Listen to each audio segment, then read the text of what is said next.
오늘 은혜 주실 기록된 하나님 말씀 신명기 8장 1절에서 6절까지 말씀입니다.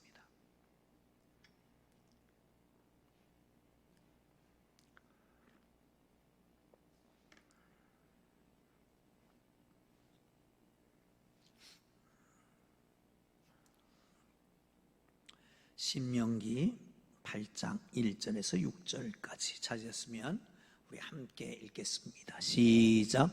내가 오늘 명하는 모든 명령을 너희는 지켜 행하라. 그리하면 너희가 살고 번성하고 여호와께서 너희 조상들에게 맹세하신 땅에 들어가서 그것을 차지하리라. 네 하나님 여호와께서 이 40년 동안에 내게 광야길을 걷게 하신 것을 기억하라. 이는 너를 낮추시며 너를 시험하사 내 마음이 어떠한지 그 명령을 지키는지 지키지 않는지 알려 하심이라. 너를 낮추시며 너를 줄이게 하시며 또 너도 알지 못하며 네 조상들도 알지 못하던 만나를 내게 먹이신 것은 사람이 떡으로만 사는 것이 아니요 여호와 입에서 나오는 모든 말씀으로 사는 줄을 내게 알게 하려 하심이니라. 이 40년 동안에 내 의복이 해지지 아니하였고 내 발이 부르트지 아니하였느니라. 너는 사람이 그 아들을 징계함 같이 내 하나님 여호와께서 너를 징계하시는 줄 마음에 생각하고 내 하나님 여호와의 명령을 지켜 그의 길을 따라가며 그를 경외할지니라. 아멘. 할렐루야. 아침 저녁으로 찬바람이 이제 나기 시작했죠. 조금은 시원합니다. 이 무더운 여름 정말 6월달부터 시작해서 장마도 오래가고 장마 2기 장마 이런 얘기도 하고 그런가 하면 더웁기는 또 왜 이렇게 더운지 정말 무더운 여름이었습니다. 참고로 일부 예배에 나오신 여러분 정말 행운인 줄 아십시오. 왜냐하면 2부 예배는 어린이들과 함께 예배드려야 되잖아요. 이게 세대차가 보통 나는 게 아니에요. 4살, 5살부터 시작해갖고 90살 넘은 분들까지 와 있으니까 이 세대차가 얼마나 납니까? 그러니 어디다 초점을 맞춰서 설교해야 될지 모르겠어요. 답답합니다. 그런데 그래도 일부 예배는 그냥 전과 같이 동일하게 말씀을 전하면 좋겠다 생각이 돼서 1부와 2부가 천지 차이로 다를 텐데 어쨌든 1부 나오시길 잘했습니다. 대부분 2부 예배가 훨씬 더 은혜스럽다고 그러는데 교회학교 교사들은 잘 모르겠지만 오늘은 1부 예배가 더 은혜스러울 것 같은 생각이 듭니다. 여러분, 여름 어떻게 났습니까? 어떤 분이 인터넷에 그런 글을 올렸습니다. 이 더운데 전기료도 올랐는데 에어컨 안 틀고 여름 나는 법 어떻게 하면 좋겠어요? 이런 글을 올렸어요. 선풍기 앞에 얼음덩이를 갖다 놓고 얼음바람을 쐰다. 두 번째, 젖은 수건을 냉동실에 넣었다가 밥하고 청소할 때 목에 두르고 한다. 그 다음에 더 기발한 것은 남편 대신 아이스팩을 안고 잔다. 그런 겁니다. 옛날 그야말로 에어컨도 없고 아이스 아메리카노도 없을 그때에 어떻게 여름 났을까? 그 자료에 보면 이런 게 있습니다. 탁족이라고 하는 탁족. 이것은 탁자는 씻을 탁자, 족자는 발족자를 씁니다. 그러니까 발을 닦는 거예요. 깊은 계곡에 들어가서 찬물에 발을 담궈 놓고 있는 거예요. 선비들의 비서법이죠. 남자들은 상투를 틀고 있었는데 이 상투를 틀고 있으면 이게 얼마나 덥겠습니까? 이걸 다 풀어헤치고 빗질을 한다. 바람에 빗질을 한다. 그래서 빗질자, 질풍 그런 말을 씁니다. 또 거풍이라고 하는 것도 있는데, 이 거풍은 들것자를 쓰는데 이게 무슨 말이냐면 깊은 산 속에 들어가서 아래 바지를 다 내리고 그리고 바람을 쐬는 걸 거풍이라고 그런답니다. 그러니까 이건 요즘 했다가는 괜히 풍기물난죄로 잡혀갈 수 있는 그런 일이죠. 거기다가 등걸이라고 하는 게 있습니다. 등나무로 엮어서 몸에 옷이 붙지 않게 하는 그런 방법도 쓰기도 했고요. 정조대왕 같은 일은 여름 나는, 더위를 나는 피서법 가운데 가장 좋은 것은 독서다, 그런 말도 했습니다. 사랑하는 송대름, 더위를 이제 그래도 살만하다는 생각이 듭니다만은 아직도 이 남은 더위를 어떻게 지낼까 하는 생각이 듭니다. 왜 이런 얘기를 하느냐? 이스라엘 백성들이 애굽에서 나왔습니다. 젖과 꿀이 흐르는 땅, 조상들에게 약속한 땅, 400년 이상 기다렸던 땅, 이제 그곳으로 가는데 이게 떠나자마자 그곳으로 간 게 아니라는 거죠. 자그마치 40년을 배회하게 됩니다. 처음에는 그게 어렵지 않다고 생각했을 것 같아요. 기대 때문에. 그런데 이게 길어지니까 얼마나 고통스러웠을까. 지도 하나 보여주실래요? 지도 올려놨었는데, 저기 보시면 요쪽은 뭐 파란 줄이 쭉 있고 작은 줄이 있죠. 여기 고센 땅이라고 하는 곳입니다. 이 파란 줄은 나일강이고요. 그리고 거기에는 삼각주 지역이라서 아주 비옥한 땅입니다. 거기 살았거든요. 거기서 나와서 그 위에 퍼런 물이, 그것이 지중해인데, 지중해 해변을 따라서 쭉 가면 200마일 정도, 그러니까 우리 메타법으로 따지면 320km 정도 됩니다. 빨리 가면 1시간에 4km, 그리고 하루 8시간 가면 열흘이면 갈 수 있는 그런 곳입니다. 그런데 40년이 걸렸습니다. 40년.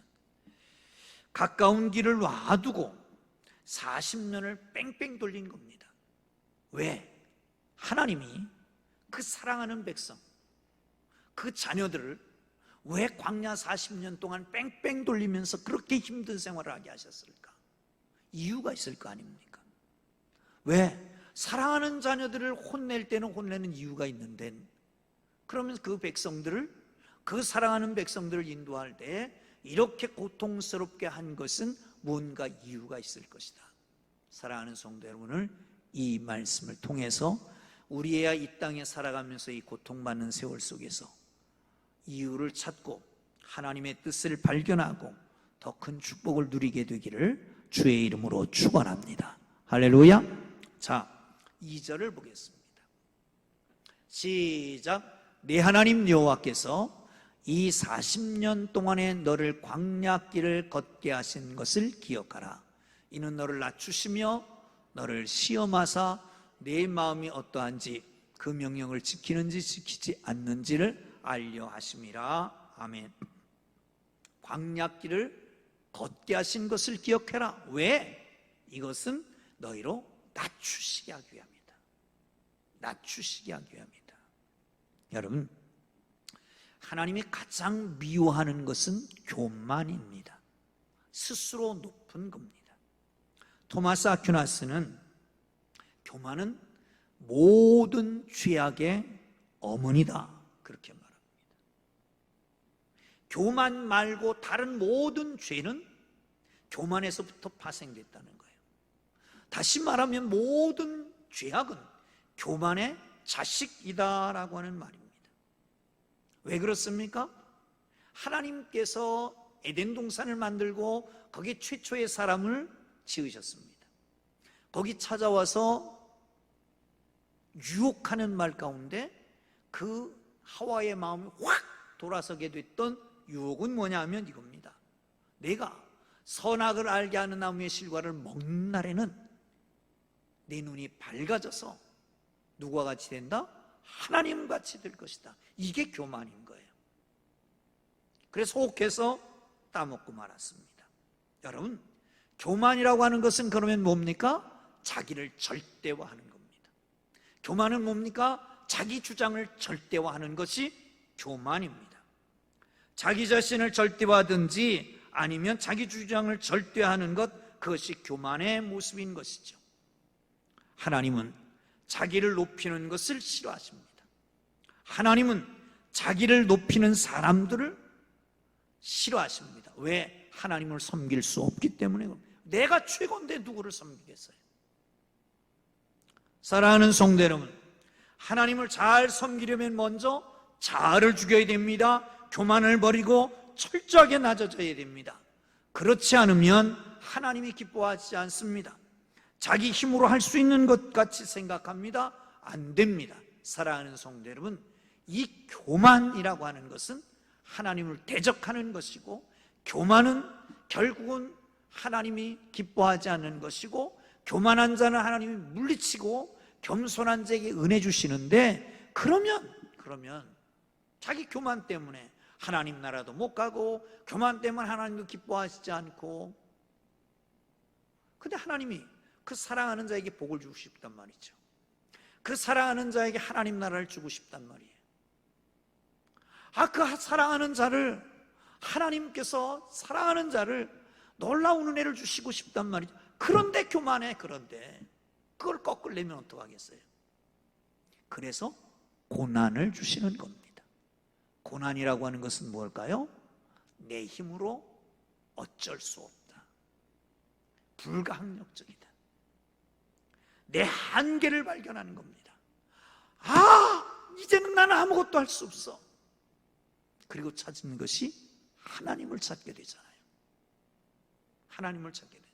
그래서 하나님께서는 하나님을 찾고 우리의 교만을 내려놓고 겸손해져서 하나님께 의지하고 하나님을 찾게 되는 것을 기대하기 위해. 왜? 그래야 복을 주시니까.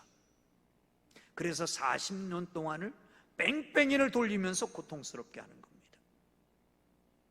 여러분, 생각해 보세요. 광야, 물이 제대로 없습니다. 마실 물도 없고, 씻을 물은 더욱 없고, 세수할 물도 없습니다. 냄새는 풀풀 나고, 이런 상황 속에서 어떻게 하겠습니까? 잠자리도 편하지 않고, 모래바람 불어치고, 그런데 하나님이 가라 그러면 가고, 서라 그러면 서고, 하나님께서 주시면 먹고 안 주시면 못 먹고, 한마디로 육신의 정욕을, 욕망을 다 내려놓아야 하는 그런 상황입니다. 하나님께서 이스라엘 백성들에게 이런 고난을 주신 것은 정말 낮아져서 이제는 아무 힘이 없어 하나님만 의지하고 하나님만 섬길 수밖에 없는 상황에 접하게 되는 것, 그게 바로 고난이 주시는 축복인 걸 믿으시기를 축원합니다. 아멘. 고난이 축복인 줄 모르면 고난은 더 있어야 됩니다. 더 낮아져야 하나님이 축복을 주시니까요. 겸손이라고 하는 것은 하나님의 도움을 받을 줄 아는 사람입니다. 뿐만 아니라 겸손이라고 하는 것은 억압해서 요청해서가 아니라 사람의 도움도 받을 수 있는 사람입니다. 어떤 사람은 겸손이라고 하는 말을 이렇게 아름답게 이야기하고 있습니다. 한 손은 하나님의 손을 붙잡고, 한 손은 사람의 손을 붙잡고, 그리고 인생을 따뜻하게 걸어가는 사람, 그것이 겸손한 사람이다 라고 말합니다. 지 엄마가 애들을 보고 있다가 말도 안 들으면 징그럽게 말도 안 듣네, 지 애비 닮아서, 이러는 사람 있죠.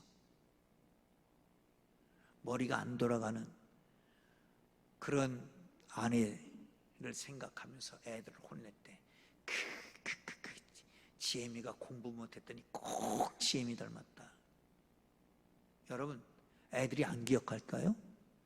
그때 애들은 엄마 아빠가 최고거든요.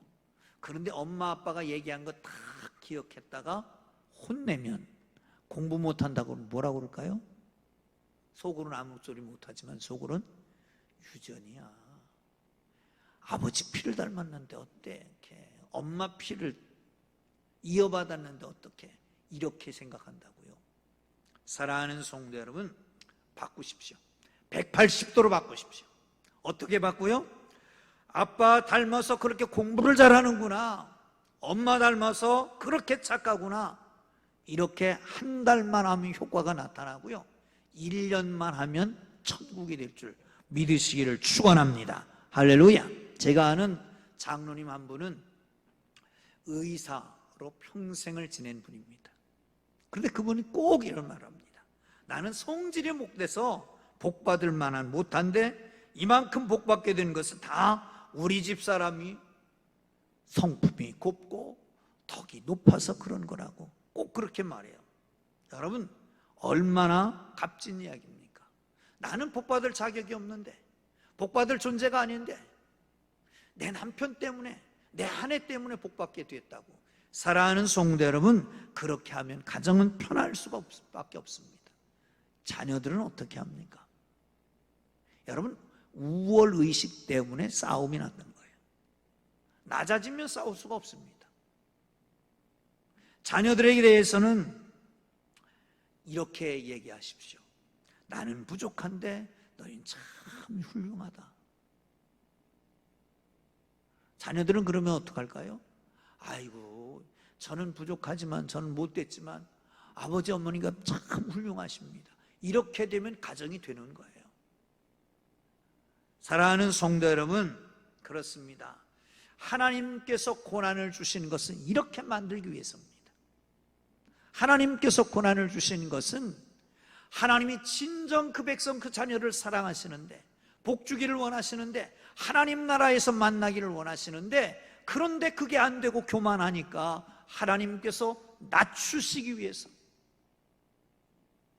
내 힘으로는 안 되고 교만으로 안 되고 우월감 가지고 안 된다고 하는 거 알게 하기 위해서, 그래서 철저하게 낮아져서 하나님만 의지하라고 하나님께서 주시는 은혜인 걸 믿으시기를 축원합니다. 할렐루야. 자, 한 번 더 보시죠. 여러분, 성경을 한 군데 더 보고요.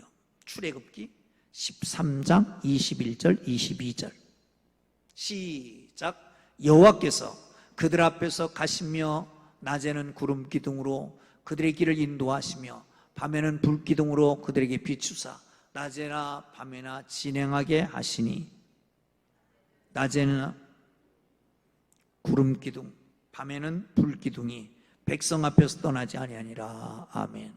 여러분, 출애굽하면 딱 떠오르는 게 뭡니까? 신앙생활 오래 한 사람은, 아니 신앙생활 오래 안 한 사람은 잘 모르겠지만 출애굽하면 딱 떠오르는 거, 만나, 메추라기, 불기둥, 구름기둥, 그렇잖아요. 메추라기는 그런데 가끔 내렸고요, 매일같이 온 건 아니고요, 출애굽한 이후에 조금 지난 다음에 만나가 내렸지만 출애굽하자마자 주었던 것이 불기둥과 구름기둥이었습니다. 제가, 우리 식구가 그러더라고요. 어제 지방에 연합부흥성에 갔는데 교회에서는 잘 모르겠더니 강대상에서 축도하는데 보니까 머리가 하얗더라고. 그렇게 얘기하더라고요. 여러분, 머리가 하얗습니까? 교회에서는 잘 모르겠는데. 사랑하는 성도 여러분, 제가 지금도 젊지만 아주 젊었을 때 구름기둥, 불기둥 하면 큰 성에 기둥이 있잖아요. 그런 것 같이 생각했습니다. 그래서 기둥이 앞에서 쫙 가면 백성이 뒤를 따라가는 걸로 생각했습니다. 그런데 시간이 지나면서 보니까 그렇지 않더라고요. 구름기둥과 불기둥, 거긴 낮에는 너무너무 덥습니다. 자그마치 44도, 당시에 요즘 과학이 발달되니까요, 당시로 거슬러 올라가서 측정해 봤더니 섭씨 70도까지 올라간 데가 있어요. 섭씨 70도까지 올라갈 때가 있었다는 거예요. 너무너무, 우리가 지금 40도 정도가 조금 못 미치잖아요. 지금은 아니고. 그런데 너무 더웠잖아요. 그런데 44도 평균, 거기다가 70도까지 올라가요. 예? 이렇게 낮에는 무더웠습니다. 그런데 구름이 위를 가렸습니다. 그리고 시원하게 해줬습니다. 이게 구름 기둥입니다. 사랑하는 성도 여러분, 이 땅에 살아가면서, 세상에서 살아가면서 정말 마음대로 풀리지 않고 막혀있고 묶여있고 열받고 스트레스 받아서 쓰러지고 발버둥 칠 때쯤 되어서 서늘하게 시원하게 해결되게 하신, 그렇게 은혜를 주신 적이 있습니까? 바로 그게 구름 기둥의 역사인 걸 믿으시기를 축원합니다. 밤에는 너무 춥습니다. 그래서 거기에 동사하는 사람도 있답니다. 그러니까 밤에 불기둥이 그를 따뜻하게 만들어주는 거예요.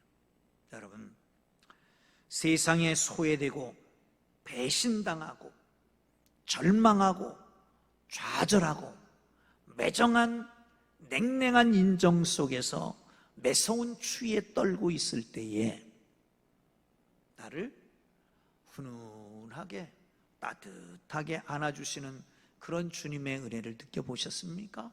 그게 바로 불기둥의 은혜입니다. 여러분, 이스라엘 백성들을 인도하시던 하나님께서는 때로는 불기둥으로, 때로는 구름기둥으로 그를 인도하셨습니다. 동일하신 하나님께서 우리 인생을 함께 하시고 인도하시는 걸 믿으시기를 축원합니다. 그 임재를 경험하기 위해서 이 고난의 40년을 살게 하셨단 말이죠. 여러분 알고 계실 것 같습니다. 한 크리스찬이 꿈을 꾸었습니다. 꿈에 백사장을 걸어가고 있습니다. 아주 편하고 아름다운 잔잔한 바닷길, 백사장을 걸어가는데 발자국이 4개가 이렇게 있습니다. 아, 그렇구나. 저 편안한 시기에 내가 걸어갈 때 주님이 내 손을 잡고 가셨구나. 하나님 감사합니다. 그런데 조금 가다 보니까 돌짝밭, 가시밭길이 있는 거예요.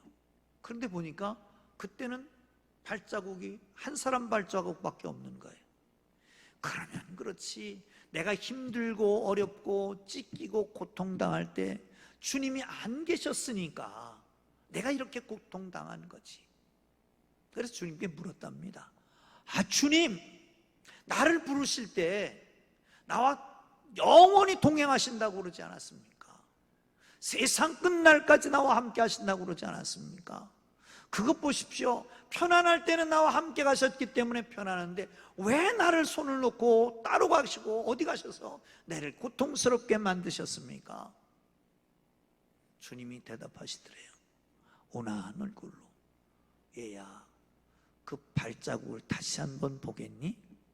그래서 자세히 발자국을 들여다봤더니 그 발자국은 자기 발자국이 아니라 걸음걸음마다가 피가 맺힌 예수님의 발자국이었다는 거예요.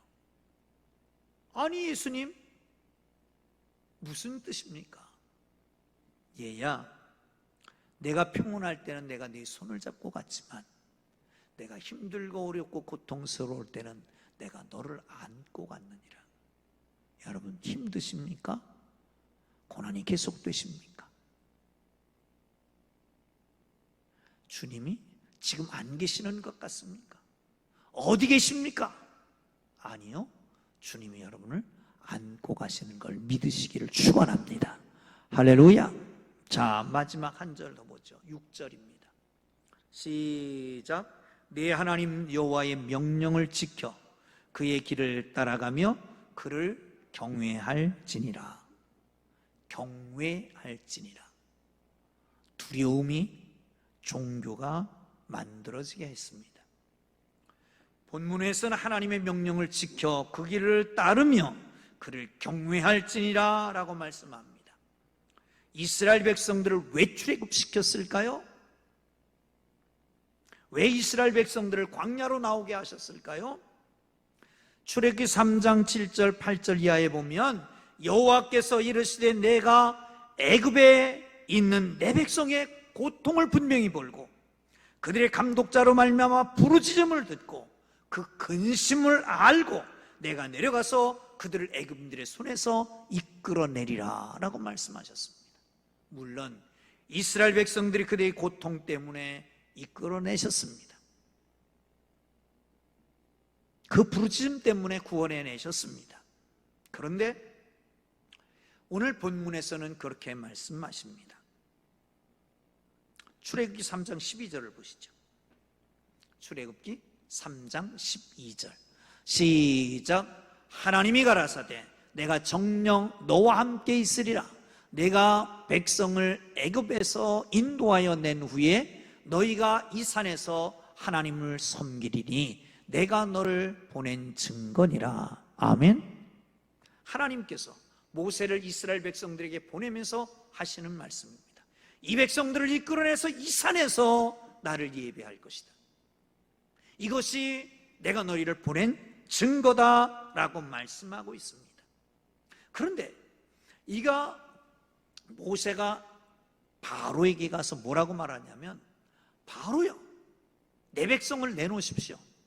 사흘 길을 가서 예배하고 돌아오겠습니다. 그걸 백성들에게 말하고 이 애굽 왕에게도 말합니다. 이게 무슨 뜻일까요?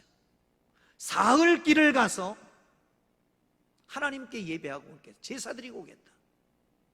무작정 광야로 사흘 길을 가는 겁니까? 왜 어디를 가는 게 사흘 길입니까? 하나님께서 여기 보세요. 중요한 거예요. 여기를 보세요. 하나님께서 사흘 길을 가게 하셨다라고 하는 것은 고센 땅, 그들이 살고 있는, 야곱이 처음에 애굽에 갔을 때 애굽의 총리 대신이었던 요셉의 특혜를 얻어서 왕이 가장 비옥한 땅 고센 땅을 양을 치는 목장으로 거기를 줬습니다. 거기서 살고 있었습니다.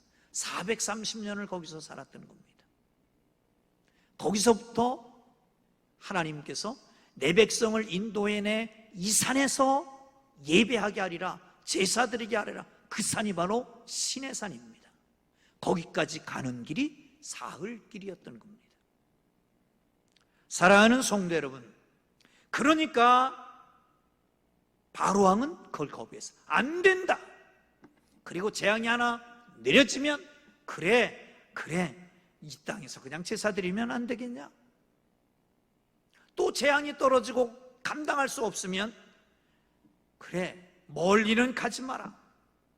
또 재앙이 떨어집니다. 그리고 안 되면 여인들은 아이들은 다 놓고 가라. 그리고 안 된다고.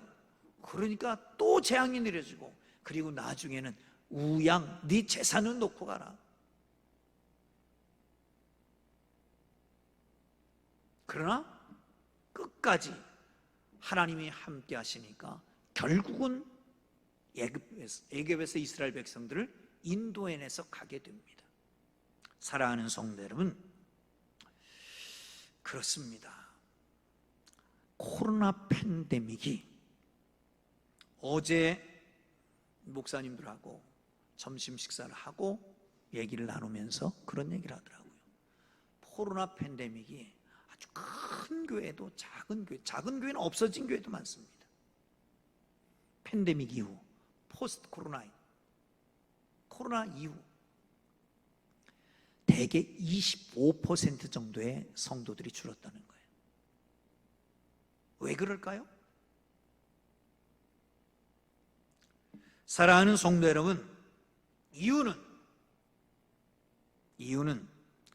뭘 먼 교회 가. 그냥 가까운 데 가지.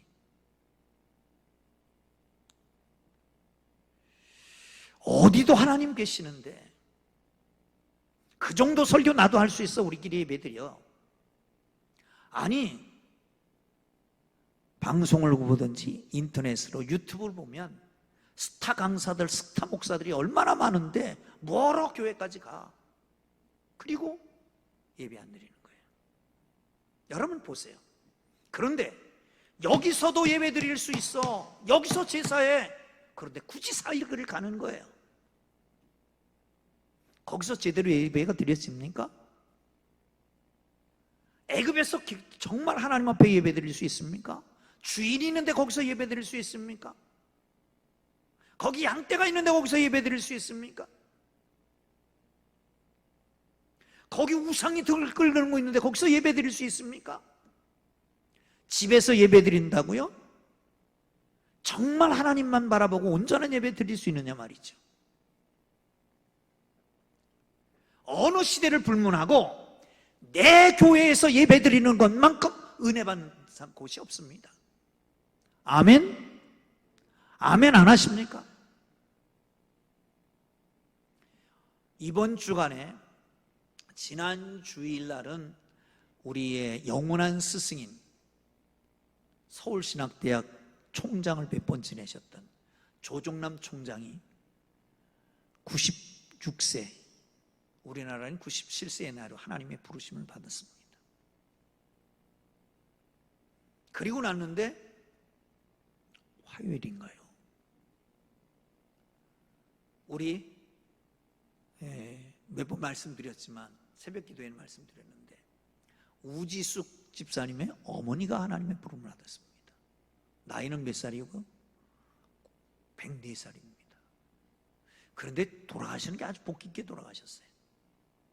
점심을 막 먹는데 전화가 왔어요. 목사님, 빨리 오실 수 있어요? 점심을 먹다 말고 그냥 양치질만 하고 갔습니다. 아마 12시 반쯤 되었을 거예요. 가서 집사님, 이 목사 왔어요. 목소리 들으면 눈 좀 떠보세요. 기력이 없이 쭉 늘어져 있는데 눈을 억지로 뜨시더라고요. 여러분, 인간의 오감 가운데 청각이 맨 마지막까지 살아있답니다. 그래서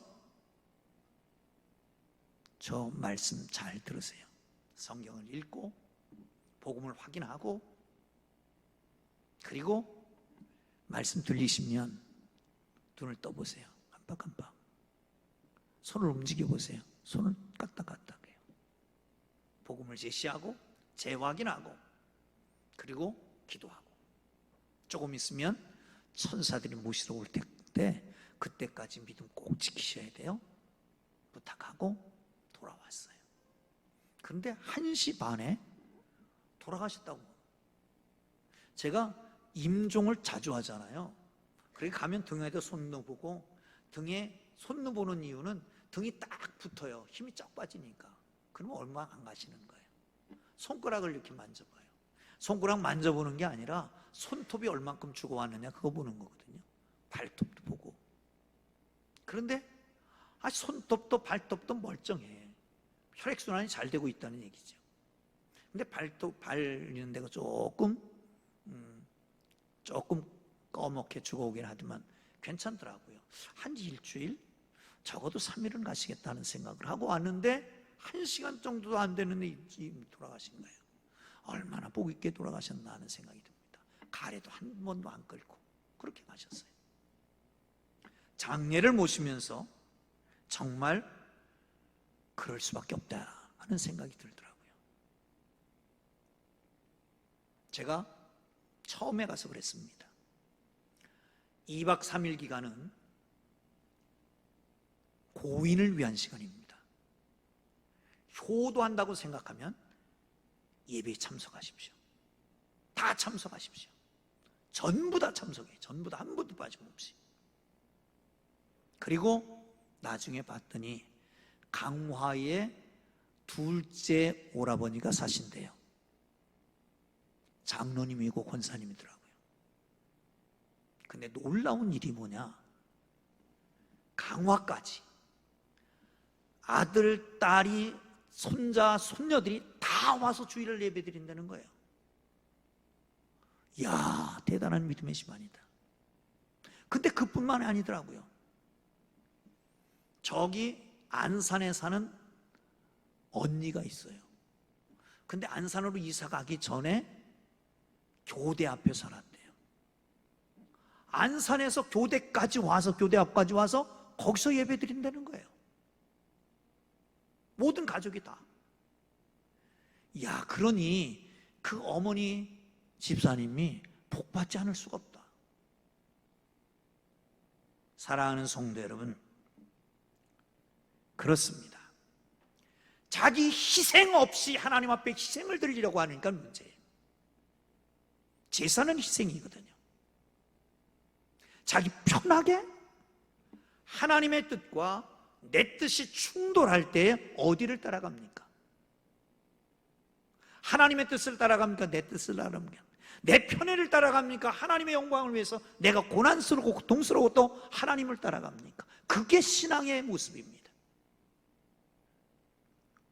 사랑하는 성도 여러분, 교회가 쇠퇴할 때는 나타나는 현상은 회의는 열심히 하고 예배는 안 하고 기도 안 하는 겁니다. 모이기를 패하는 것입니다. 사랑하는 성도 여러분, 이럴 때일수록, 사람들이 편의를 도모할 때일수록 이 땅에서 믿음을 보겠느냐라고 말씀하실 그때에 믿음을 보여야 된다라고 하는 겁니다. 칼바르트는 그렇게 얘기합니다. 하나님을 예배하기 위해서 모이는 것이야말로 전 신앙의 여정에 있어서 핵심이고 전제된 것이다 라고 말합니다. 예배를 위해서 모이는 거야말로 신앙이라는 거예요. 여러분, 교회가 예배를 드리는 게 아니라 예배를 통해서 교회가 교회되는 겁니다. 아멘?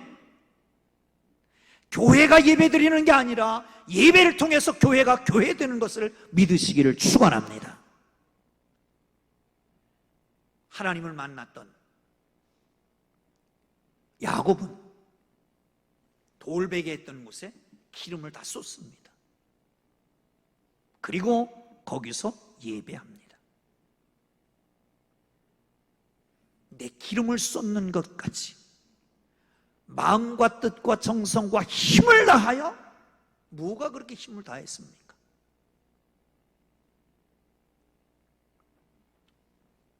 사랑하는 성도 여러분, 구원받고 예배할 수 있는 것은 가장 큰 은혜입니다. 축복입니다. 특권입니다. 이거를 망각하는 사람은 구원 자체를 의심해 봐야 합니다. 구원받고 예배할 수 있는 것 그 이상이 없습니다. 그런데 그 은총을 잃어버리고 사는 이스라엘 백성들을 종종 봅니다. 값을 따집니다. 은총을 외면합니다. 우리에게도 이런 배은망덕한 삶이 아닌가 하는 생각을 해봅니다. 내가 마음 내키면 오고 편하면 오고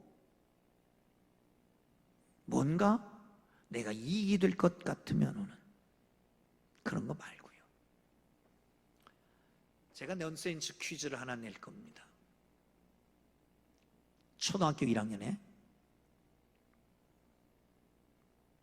기말고사에 나왔던 문제랍니다. 다음 같은 경우에 알맞는 인사말은 무엇일까요? 옆에 아주머니가 떡을 가지고 왔다. 보기 1, 고맙습니다. 2, 괜찮습니다. 3, 얼마예요? 4, 안 사요. 답은? 모르겠다. 장로님, 4번 맞아, 안 사요. 사랑하는 성도 여러분, 은혜의 값을 따지고 은혜를 외면하고 있는 이 시대에 교회에 주시는 하나님의 축복을 아는 것 은혜입니다. 바포스터라고 하는 분이 쓴 책 가운데 아주 오래전에 이 제목은 잊어버렸습니다만은 이 사람은 정말 촉망받는, 그리고 잘 나가는 기업인이었습니다. 40대, 50대쯤 되었을 때에 주위의 사람들이 하나하나 죽어가고 있었습니다. 병들어서 죽어가는 겁니다. 사고로 죽어갑니다. 고민이 생겼습니다. 인생이 허무하구나. 뭐가 영원한 것이냐. 성경을 읽기 시작했습니다. 수십 번 성경을 읽었다고 그래요. 그리고 성경 속에 영원한 것 세 가지를 발견했답니다. 첫째, 하나님은 영원하시다. 두 번째, 말씀은 영원하다. 푸른 말로 꽃은 시드나 하나님의 말씀은 영원하리라. 세 번째, 요한일서 2장 17절 말씀입니다. 이 세상도 그 정욕도 지나가되 오직 하나님의 뜻을 행하는 자는 영원히 거하느니라. 하나님의 뜻을 행하는 자는 영원하다. 그래. 영원하신 하나님을 위하여 영원한 말씀 안에서 영원히 존재하는 하나님의 뜻을 행하는 사람들을 위해서 살자라고 생각하고 그 일을 했다는 겁니다. 윌리엄 그랜스턴이라고 하는 사람이 있습니다. 영국의 수상을 4번이나 지냈습니다. 그런 그가 이런 얘기를 했습니다. 나에게는 예배석이, 예배의 자리가 대영 제국의 수상 자리보다 더 귀하다. 예배의 자리가 대영 제국의 수상 자리보다 더 귀하다. 오늘날 하나님께서 왜 축복 안 하십니까? 하나님, 왜 나에게는 영광을 보여주지 않습니까? 뭐라고 말씀하실까요? 너 예배 자리에 있느냐? 너 제대로 예배를 드리느냐?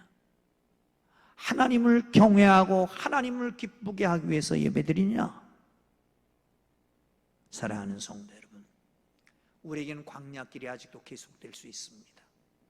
그러나 이 광야길은 하나님이 나를 사랑하시기 때문에, 하나님 나의 아버지시기 때문에 더 복을 주시려고 하시는 것이다.